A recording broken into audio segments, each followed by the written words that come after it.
Muraho, Yesu ashimwe. Muri kumwe na Kagenzi Ernest. Tugeze muri wa mwanya w'ikiganiro unguka nibi.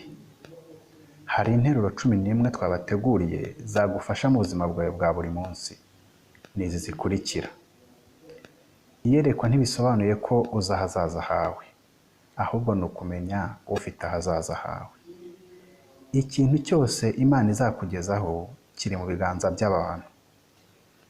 Ingano ry'iyerekwa ryawe niwo mupaka wishyiriyeho ku buzima bwawe. Iyerekwa ryawe rigarukira he? Kwizera kurema ibitariho kugakuraho imisozi. Agakiza si uguhomba, ahubwo ni urwunguko. Ntukababazwe n'uko abantu batakwitaho, ahubwo jya wishimira ko Imana ikwitayeho, kuko Imana nikwitaho abantu bo bazabyibwiriza.